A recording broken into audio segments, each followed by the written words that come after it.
Welcome to the Committee for Oklahoma Prosperity podcast with Mike Mazie, CEO of Trinity Strategic Wealth, former state senator, and Oklahoma Secretary of Finance. Mike talks with public policy and industry leaders about needed transformative changes to make Oklahoma a top 10 state for people to live, work, and retire.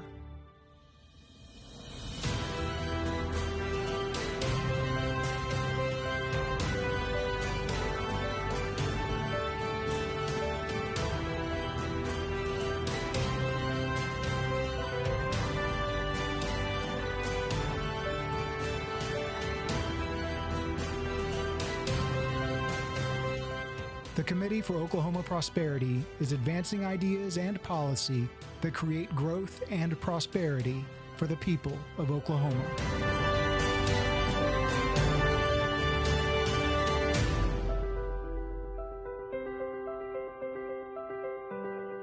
We are so delighted to get to spend some time with my friend Jonathan Small today. Jonathan's the president of the Oklahoma Council of Public Affairs, the leading voice for conservative ideas and public policy in the state of Oklahoma.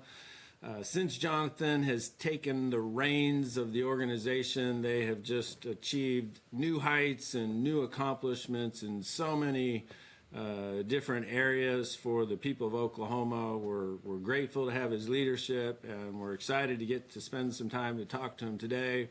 What I really like, Jonathan, he's got a house full of kids, lots of kids like I do, and I'm sure Christmas was fun. Jonathan, what was Christmas like, and what was your personal highlight with that wonderful large family of yours? Well, first of all, thanks, Mr. Chairman, for letting me join and represent OCPA. So you were too kind and too humble. A lot of that good work we've done, we did it together.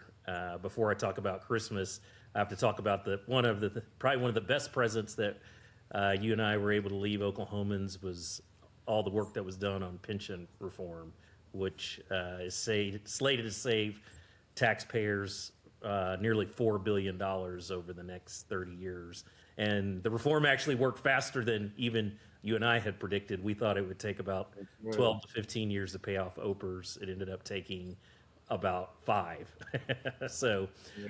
But Christmas went well. Our 5 girls are all over the place. We're doing volleyball, piano lessons, and then I have to tell a secret. We're really blessed.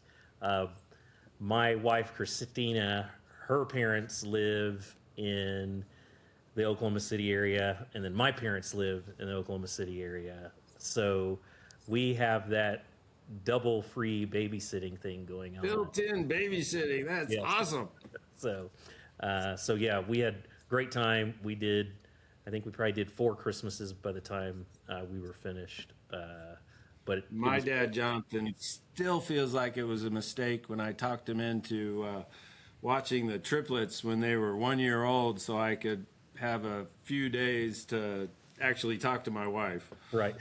But boy, we're lucky to have parents in our same towns, aren't we? Yes. Yep. It was great.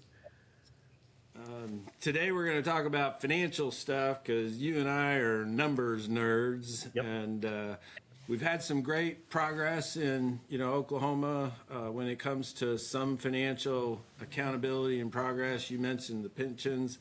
But I do still kind of cringe as a fiscal conservative when I think about the growth in government spending over the last 10 years. If you go back to 2014, when I was in the Senate, sometimes, as you recall, voting against some of the budgets because I didn't feel like we were handling things quite appropriately. I got myself in a little trouble back then. I think, I think the appropriation for that year was a little more than $7 billion. In 2023, the appropriation dollars were a little more than $13 billion. Granted, we got to take out some of all that excess one-time money, and that knocks the number down to 11 billion plus. But you run the math, and by my calculations, over the 10-year period, the growth in government spending has been 65%. And I've studied the economic data from the Bureau of Labor Statistics, and our economic growth over that time frame has been 15.5%. So that's not exactly a great trajectory when government spending's doing this, but economic growth's only doing this. So, in some ways we've had some good progress in an era of Republican leadership. But why do you think in an era of Republican leadership we've still had such a significant increase in overall government spending? Well, I think that's a great question, Mike. And I think the number one reason is that even among Republicans, and you were constantly warning your colleagues about this, is that new programs or new ideas in big spending areas, they always lead to new spending, whether you're a Republican or a Democrat. And so if you look back Start small, at, it's yep, big. exactly. If you look back at a lot of the growth, it's tied to new spending idea decisions. A number of them were made, before Republicans were in charge at the Capitol, but even some of them afterwards were made after that. And that's always the problem with new great ideas on how to spend someone else's money, is that rarely do those spending ideas get much more efficient over time. They just tend to grow over time. And if you look at what is making up that difference, that you talked about there, some of it does have to do with what people might call maintenance of effort, but some of it also has to do with new spending, like in the Medicaid program, which you were constantly warning about, the fool's gold of federal matches, where the federal government offers a We get to this 90-cent match. level so we can get more money. Yep, exactly. And then you're stuck. The state's stuck holding a big portion of the program long term. And so that's kind of the age-old battle. One of my mentors, Mike, said, "No permanent victories, no permanent defeats, only permanent battles." And I know you did a lot to serve Oklahomans, but before you were even serving Oklahomans at the state level, you have helped a lot of families plan, and that principle is the same. Every year you have to employ the principles of fiscal conservatism. If you take a break from it just 1 year, you're going to cause problems. And that's occasionally what we've seen at the Capitol. It's happening, you and I have talked about, reflected this year. It's happening in the pension space. The problem is the reform has worked so well and things are so much better than when you clean the mess. I mean, I remember the first time you and I were really working together, and you had basically had been handed Oklahoma's one of the top 5 worst funded pension programs in the country. And so it was tough, fiscally conservative decisions that were made over time to get things better. And then it's recognizing that you have to be dedicated to those principles over the long term. You can't depart from them, because you have temporary revenue increases. Yeah. One of the things I love about OCPA and your team and, dedicated staff is they've helped a lot of legislators, Jonathan, focus on, we're spending money here, but what are the outcomes, that we're actually getting? Right. Let's look at real data. Let's look at real metrics, and let's compare that to other states. Governor Stitt has been a good voice during his tenure as well, in regards to pumping this notion of top 10 and how do we really measure everything. When we think about government spending and core services, which you and I and some of our friends are often concerned that we're frittering away our potential to be really great at the core services, what do you think, next legislative cycle are the most important measurable outcomes that, the legislators and the governors should be paying most attention to? No, that's a really great question, Mike, and it's one that no coincidence that us financial nerds would be focused on. Okay, well, what am I getting for my spending? And obviously, the first place that's kind of staring us all in the face. And the good news is you are seeing some lawmakers, even though quietly, say, we have pumped a lot of money into the traditional public school system. Right. Even in the last 5 or 6 years, it's time to see outcomes for that, and being willing to see the bureaucracy commit to getting back to the basics. One of the things that's so disheartening is that at a time when the state is spending billions of dollars, so when you add roughly the state appropriation of 4 billion, roughly local dollars of another 4.5, 5 billion, federal dollars of almost $1 billion.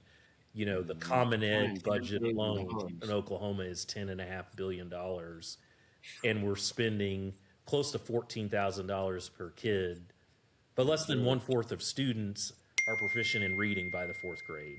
Well, that's just unacceptable, and it's something that needs definitely more effort and input from the legislature. As we talked about again, and it's one of these lessons, and I think it relates to when we talk about the spending growth, is you have to be able to have a commitment to the policies that work. So you might remember, Mike, one of the policies that you and your colleagues implemented once Republicans had full control of the Senate was a very simple law that just said if students can't read by 3rd grade, they can't be promoted. Schools. Social promotion, we called it back then. Is that still the terminology? Yes, yeah, that's still the terminology. And for 4 years, Republicans stayed tried and true. And over that 4-year period, we had the greatest gains in reading proficiency. But unfortunately, the unions prevailed because one of the things that Reading Proficiency Act did in Oklahoma is it did show parents, it showed taxpayers, it showed the legislature, when schools weren't doing a good job in equipping kids. And instead of just shoving them on to the 4th grade, that saying, Mike, that, basically from pre-K to 3rd grade, you learn to read, and then from 3rd grade on, you read to learn. Unfortunately, Republicans kind of reluctantly, quietly agreed to the unions, severely cut back that law. Watered it down. Basically, and then over the last 8 years, we saw Oklahoma had some of the worst declines in reading proficiency. And Mike, to the point, talking about top 10 state and what Oklahoma's capable of, Mississippi made the same change we did in 2011. They fortunately never gave up. And now when you look at the last 8 years, they have essentially the best gains in reading over that 8-year period. I keep hearing that, Jonathan, and Right. I'm looking forward to seeing some of that data for some of our committee's work this next And 2024. It's really simple. You talk about this a lot, Mike, you talked about it a lot in the legislature, leading on the various fiscal areas, and then in your work for their governor. And then you talk a lot about it with your clients. It's sticking to the basics. And what Mississippi did, what Oklahoma did for 4 years, but then reluctantly succumbed to the unions and the administrators, is you really focus on our number one priority for a pre-K student to 3rd grade is that they're reading at grade level. And so you're orienting the entire day and all your spending to the classroom so that students can read. And Mississippi stayed committed to that. Oklahoma didn't. And so we're going to have to see a refocus on that area because the workforce development problem that we keep hearing about from employers, it all relates back to good luck trying to teach that 9th grader Algebra 1 if they're reading at a 5th grade level. I mean, it's just not, the prospects of being able to do that aren't very good. So you take a business like mine, Jonathan, and you try to be strategic. You try to have measurable outcomes. If you're getting a score of only 25 out of 100, to your point of, 80-85% of our kids can't read, I'm out of business. Right. In the state legislature, in government, the folks who want just more money and more resources, they say, well, give us more money, give us more resources, and we'll do better. Right. Yep. And that, happened.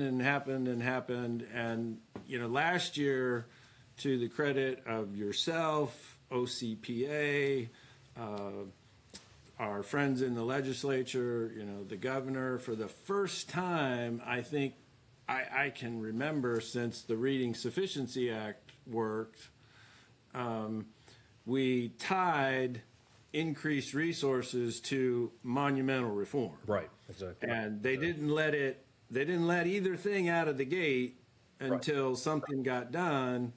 And at the end of the year, we had true school choice for the first time in Oklahoma history. And I know you and your organization have been working on that for years, and we could never have had last year's success without your help. How does the legislature and or the governor maintain that going forward? Sure, we recognize you need more resources. We recognize in a limited world that teachers need to be paid more. But let's talk about, the resources that we have and use them a little bit more efficiently so dollars are getting to the classroom and less to administration. And, we'll plug in some more money. How do we keep more resources linked with reforms going forward instead of, I don't know, out of my 12 years, it sort of felt like out of 11 of 12 of those years, we just gave more resources and we never launched the reforms. Right. I think it's really important, Mike. You talked about it. Like I said, again, you're being humble. You said, in your business, but part of your business is helping thousands of clients in Oklahoma develop their own strategic plan. And part of having a great strategic plan is your mindset. And so, one of the things I think is hopeful, and I'm encouraged, I'm hearing some of this, is that, every year, I think the legislature and the governor's done a good job of this, but has to dedicate themselves to, okay, hey, we as the Republican caucus, we're not going to spend more money if we don't have it tied to some sort of measurable outcome that we can go back to and look at and say it worked. And I think that's the biggest first step. And then I think the other thing is being willing to ask the bureaucracy questions, even though they're tough questions that they don't want to hear. You were always good at being willing to ask the tough questions, whether it was in the retirement committee and you chaired, and then the various leadership roles you had in the legislature, being willing to ask the tough questions that this agency group, or maybe you were one of the first warning about, wait a minute, where are the metrics for the zero emissions tax credit? Like, actually show the state what's the metrics for that. Because if you'll ask that question, $1 million on 400 permanent jobs. Right. I don't think that one quite panned out too well for the people of Oklahoma. Exactly. And think of what that could have done for reading sufficiency. Exactly. And so you've got to be committed. You've got to at least have the leadership committed, because often the members who are not in leadership, if leadership makes the case, hey, look, we've got to get something in exchange for this that's outcome related. If not, really at a best case scenario, we should hold spending flat. And when we find things that really aren't working, we should cut spending in those areas. So I know it sounded simple, but I think you have to have a mindset and a willingness and a commitment. And again, I would point back to, Mike, if people say, well, Jonathan, where did that work? Well, Mike, you in the legislature and Republicans have proved it in the areas of pensions. We had, for the most part, you and I have talked about, we've worked together. It's cropped up in the last year, thanks to the Senate leading on this and pushing back against it. But when Republicans were elected, they came in with the mindset that, it wasn't rocket science.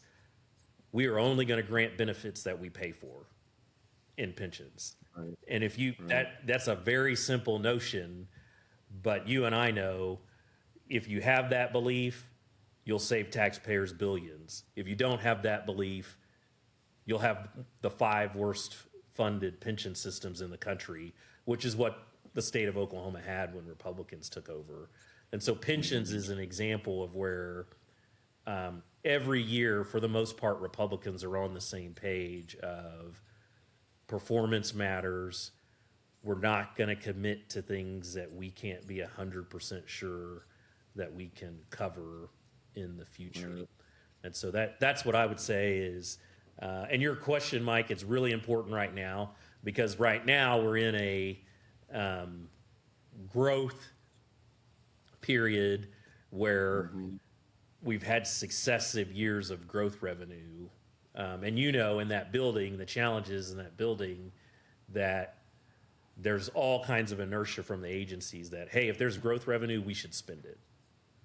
Give me 20% more than last year. Yep, and it's and not necessarily. There's not anything that says just because there's a surplus that it needs to be spent. One of the things, Jonathan, I'm really pleased to see when you bring up this aspect of surplus is when I was the Oklahoma Secretary of Finance with Governor Stitt, when he first came into office, we really tried to get people thinking more about recurring expenses and recurring tax collections that could be sort of reliable. And we had a receptive audience because we'd had 4 years of terrible deficits because we didn't handle the finances of the state as well as we should.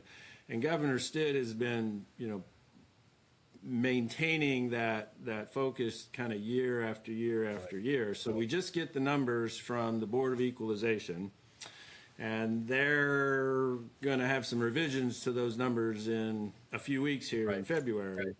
But they say there's $13.8 billion of spending authority. Right. But they isolate in there that $2.3 billion of that is actually one-time cash, special surplus money from, different buckets.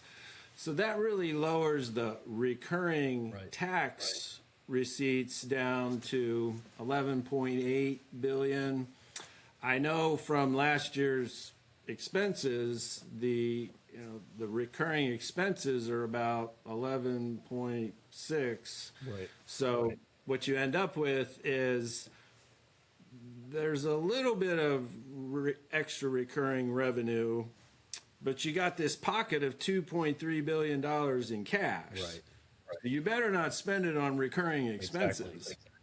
So in your mind, what should the legislature be focusing on, for that one-time cash that isn't going to be there? Because hopefully the Biden administration or the federal government and the Federal Reserve aren't going to print and give away $10 trillion again. But should we reduce the debt of the state? We don't have a big debt problem, fortunately. Should we clean up the last round of pension reform so it saves money and we could make some additional changes there?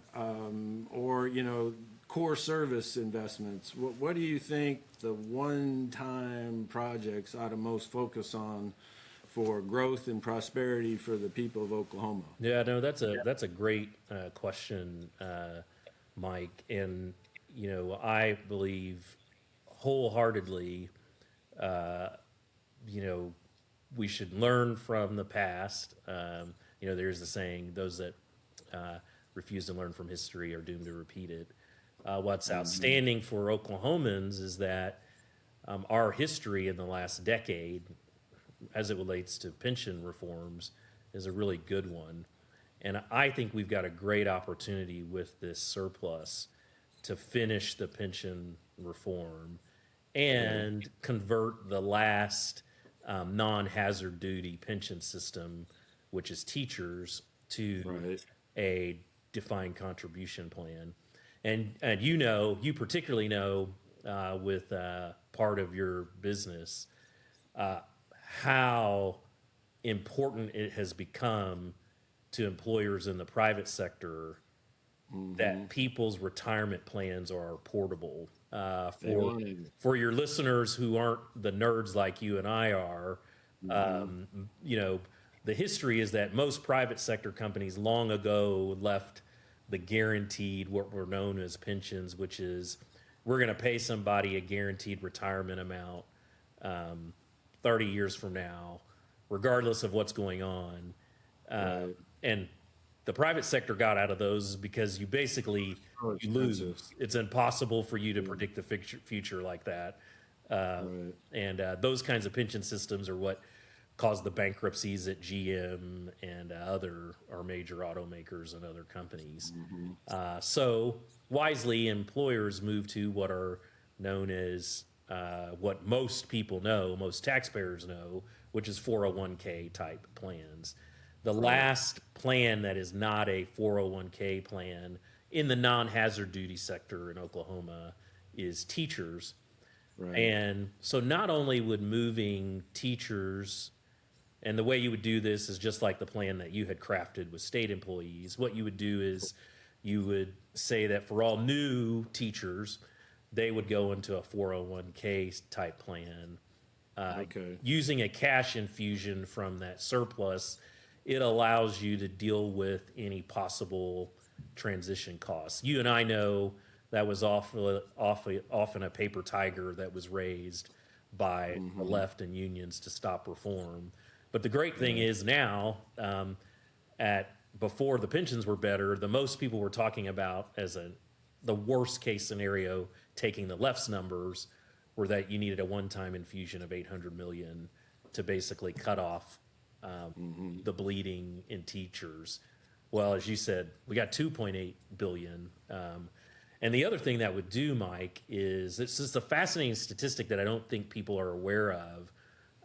The average teacher in education right now is only staying about 6 years, and that actually doesn't the new ones. So you've got seasoned teachers that have been there. That's happening across the entire workforce. Exactly, and it's just The people are millennials and mobile. Generation Z. Right.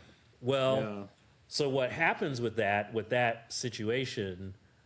The kinds of people that we want in the classroom that are graduating from college, you know, your kids I know are in college and you're graduates, and I've got I'm down to one, Jonathan. Oh, you're down this to time next year, I will have one. I will have no Mazeys in college. Excellent. And I will still be solvent. Yes. So I can tell, you know, you and your wife, it's all right. Yep. You'll survive. Yes, exactly. Well, if we want any of your children, you know, right now the problem is, Mike, that if you went to one of your kids and said, okay, hey, I want you to consider being an Oklahoma teacher, they would say, Dad, you of all people shouldn't ask me to do that because the state's going to put all this money in an old benefit system that I'm never going to benefit from because I'm planning on doing something else in 6 years. You've got to wait 8 years before you vest in the current teacher's retirement system, which is just mind-blowing when you think about. So there is no future planning incentive for no control of your own savings for your future. And so I think that if you converted all teachers to a really robust, competitive 401k plan, that would be an additional recruiting option for the teaching shortage we have.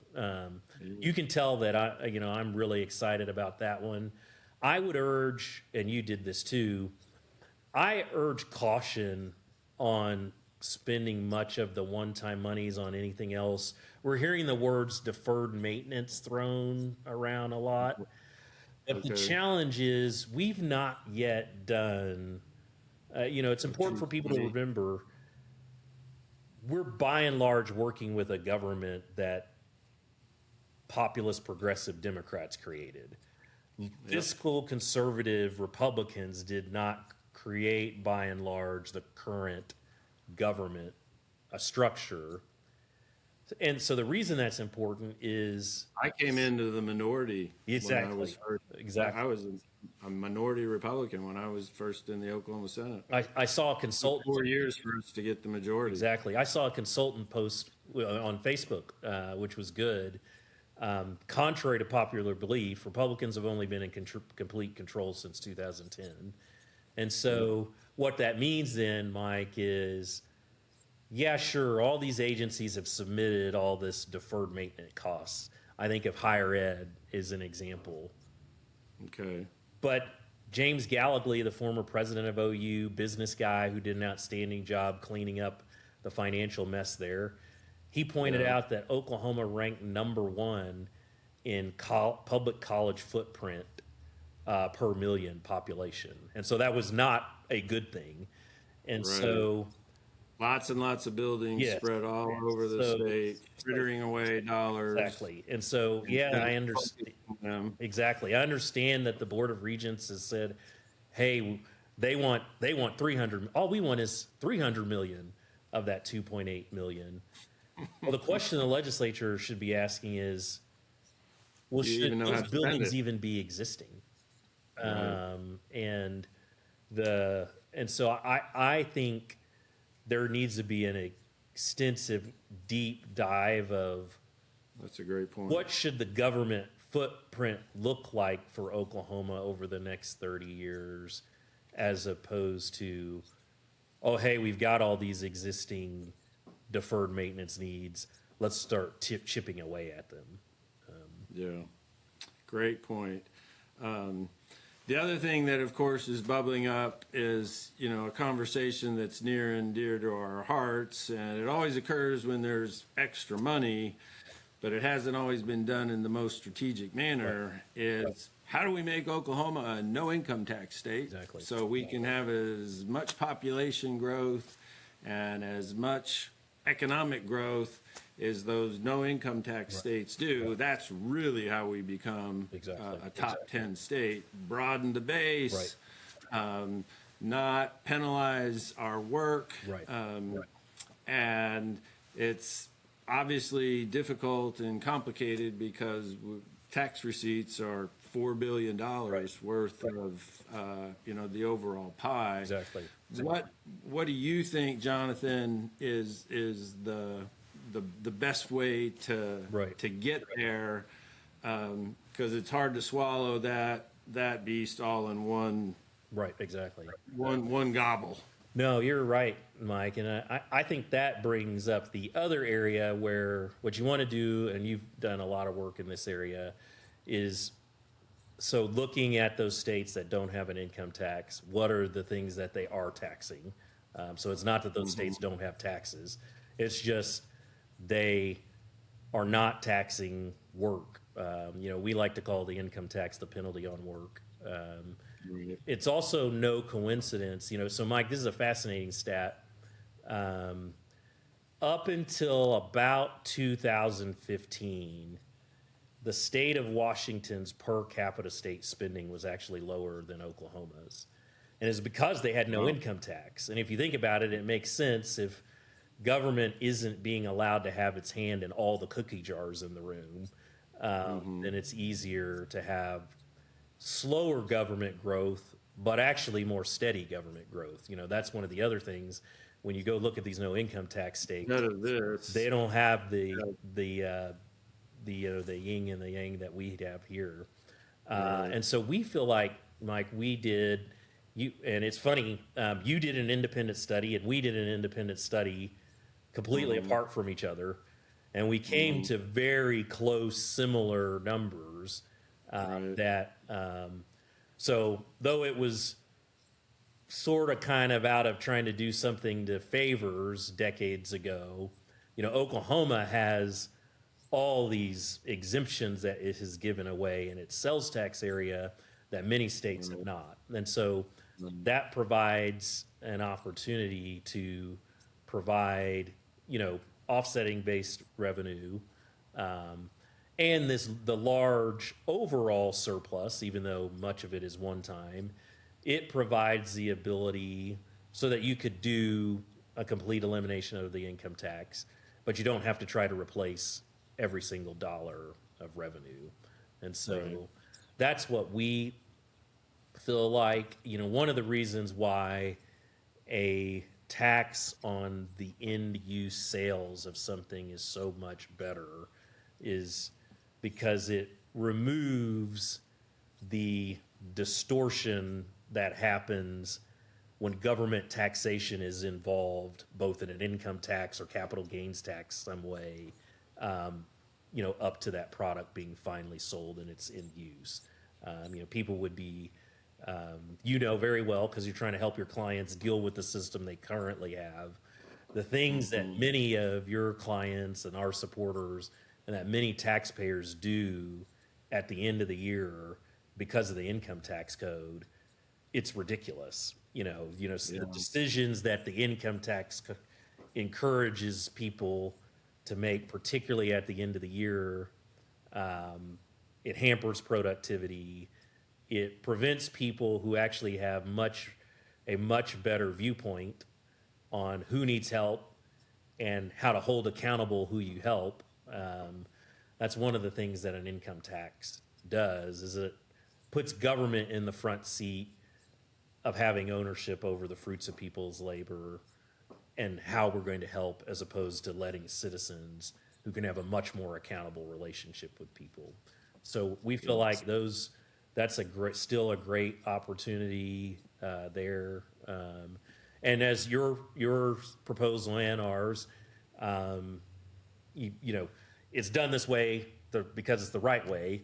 It also politically works because it leaves alone the property tax. And, Right. there is just a lot of pent up animosity. Now, I will say one of the things that we have seen recently, Mike, in survey data, and this is actually a good thing, there is less knee jerk reaction to the property tax code today than there was 30 years ago, and more awareness of people just about what a problem the income tax is and how it's kind of the most offensive tax that government might charge, maybe other than the death and estate tax, which you and your Republican colleagues, that was one of the first things you guys got rid of once you finally got control of the House of Representatives.